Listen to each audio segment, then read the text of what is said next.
क्या बीजेपी राष्ट्रपति को अपना नया चुनावी हथियार बनाने की कोशिश में है? क्या भारतीय जनता पार्टी राष्ट्रपति के जरिए अपना एजेंडा चलाना चाहती है? यह सवाल हम नहीं बल्कि बंगाल की मुख्यमंत्री ममता बनर्जी पूछ रही हैं।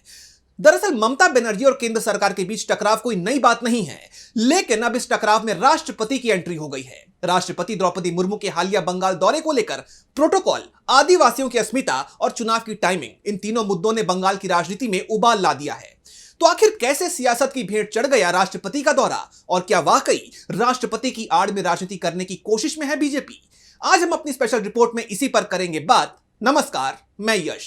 क्योंकि इतने बड़ा फील्ड है, पता नहीं प्रशासन का क्या हुआ। बंगाल को टारगेट किया।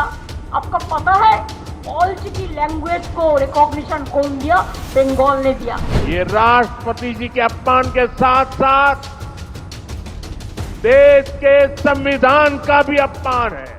मोदी सरकार पर यह आरोप पहले से ही लगते रहे हैं कि वो हर संवैधानिक संस्था का इस्तेमाल अपने चुनावी फायदे के लिए करती है, और अब तो राष्ट्रपति को भी चुनाव में उतारने के आरोप मोदी सरकार पर लग रहे हैं।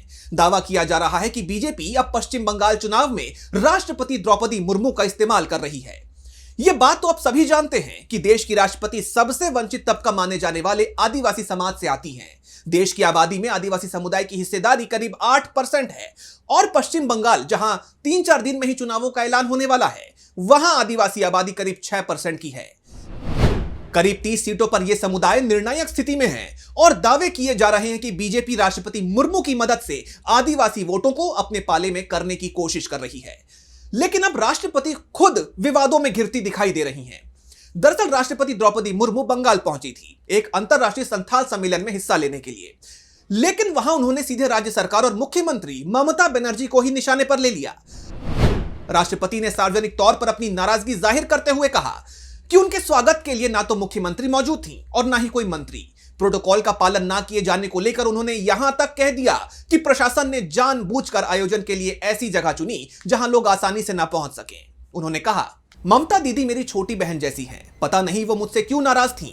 प्रशासन ने जानबूझकर ऐसी जगह चुनी जहां लोग पहुंच ना सकें। लेकिन मैं बहुत दुखी हूँ, लेकिन यहाँ आके बहुत खुश लगा कि वहाँ के लोग, वहाँ भी लोग क्योंकि बहुत दूर है, वहाँ नहीं पहुँच पा रहे हैं। शायद उनके मन में था कोई ना आए और प्रेसिडेंट ऐसे ही घूम के चले जाए।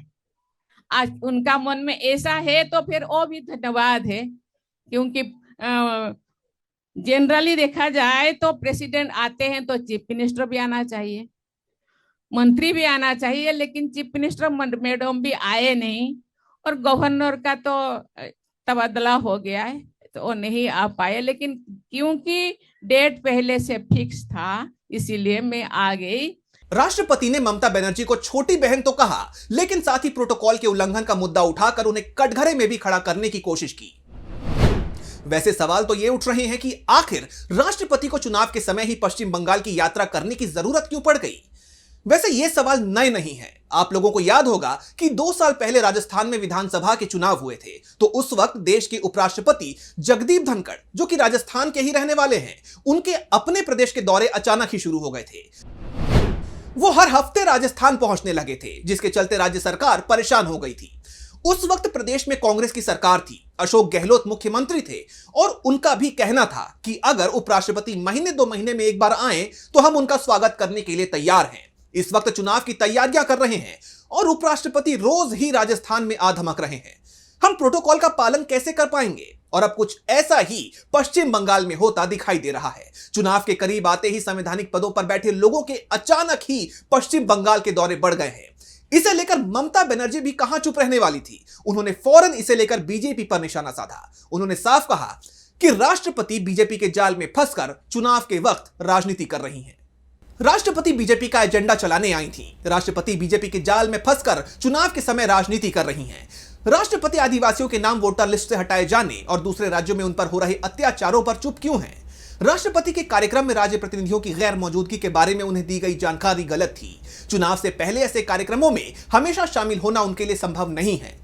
अगर आप साल में एक बार आती हैं तो मैं आपका स्वागत कर सकती हूं। अगर आप चुनाव के दौरान आती हैं तो मेरे लिए आपके कार्यक्रमों में शामिल होना संभव नहीं होगा, क्योंकि मैं लोगों के अधिकारों के लिए काम कर रही हूं। नहीं डरते। जब महाराष्ट्र पे ट्राइबल का ऊपर अत्याचार होता है, आप क्यों प्रोटेस्ट नहीं करते? जब मध्य प्रदेश में होता है अब क्यों नहीं करते, जब छत्तीसगढ़ में होता है अब क्यों नहीं करते? You are a number 1 chair in this country, was the president of India. Don't play politics. Don't play politics at the time of election as per BJP advice. Mamata Banerjee का साफ कहना है कि राष्ट्रपति का यह दौरा सिर्फ एक दौरा नहीं बल्कि बीजेपी की चुनावी मशीनरी का एक हिस्सा था। उन्होंने आरोप लगाया कि राष्ट्रपति के जरिए बीजेपी बंगाल के आदिवासी बहुल इलाकों में सेंध लगाने की कोशिश कर रही है। इस पूरे विवाद ने एक नई बहस को जन्म दे दिया है। राजनीतिक जानकारों का मानना है कि बीजेपी ने बड़ी चतुराई से राष्ट्रपति द्रौपदी मुर्मू की पहचान को एक चुनावी टूल के रूप में इस्तेमाल करना शुरू कर दिया है। दरअसल जानकारों के मुताबिक बंगाल के जंगल महल और उत्तर बंगाल के इलाकों में आदिवासी वोटर निर्णायक भूमिका में हैं। राष्ट्रपति को इन इलाकों में भेजकर बीजेपी यह मैसेज देना चाहती है कि वो आदिवासियों की सबसे बड़ी हितैषी है। राष्ट्रपति की प्रोटोकॉल का मुद्दा उछालकर बीजेपी ममता बनर्जी को ऐसी नेता के रूप में पेश कर रही है जो एक आदिवासी महिला राष्ट्रपति का सम्मान नहीं करती। बीजेपी जानती है कि राष्ट्रपति पर सीधा हमला करना किसी भी विपक्षी दल के लिए जोखिम भरा होता है। ऐसे में राष्ट्रपति के जरिए राज्य सरकार को घेरना एक सेफ और असरदार रणनीति है। यह मामला तब और बढ़ गया जब इस पर पीएम मोदी और गृह मंत्री अमित शाह का बयान आ गया। दोनों ने इसे आदिवासी अस्मिता का अपमान करार दिया। प्रधानमंत्री मोदी ने रैलियों में इसे भुनाना भी शुरू कर दिया है, यह कहते हुए कि टीएमसी को राष्ट्रपति का पद और संविधान दोनों ही मंजूर नहीं है। आदिवासियों के उस महत्वपूर्ण कार्यक्रम का आदिवासियों का गौरव करने के बजाय टीएमसी ने आदिवासियों के संथाल लोगों के यह अत्यंत पवित्र और महत्वपूर्ण कार्यक्रम का बहिष्कार किया और राष्ट्रपति का बहिष्कार किया। वो स्वयं आदिवासी समाज से आती है। लेकिन ममता बनर्जी ने इसका पलटवार किया। उनका पूछना है कि राष्ट्रपति उन आदिवासियों के लिए आवाज क्यों नहीं उठाती जिनके नाम वोटर लिस्ट से हटाए जा रहे हैं या जिन पर बीजेपी शासित राज्यों में जुल्म हो रहा है।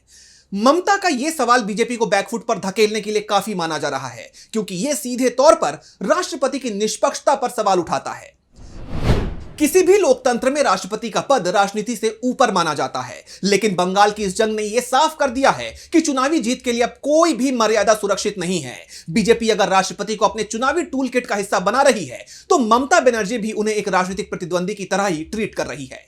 जानकारों की माने तो राष्ट्रपति जैसे सर्वोच्च पद को सक्रिय चुनावी समीकरणों का हिस्सा बनाना लोकतंत्र के लिए स्वस्थ संकेत नहीं है। निजी संगठनों के कार्यक्रमों को राजकीय अपमान से जोड़ना संवैधानिक पदों की गरिमा को कम करता है। अब राष्ट्रपति के बंगाल दौरे को लेकर प्रधानमंत्री सवाल उठा रहे हैं, लेकिन सबसे बड़ा सवाल तो उनकी सरकार और बीजेपी पर ही उठ रहा है कि बीजेपी को किसी राज्य या वहां के लोगों की चिंता तभी क्यों होती है जब वहां चुनाव आ जाए। इससे पहले राज्यों की सुध क्यों नहीं ली जाती।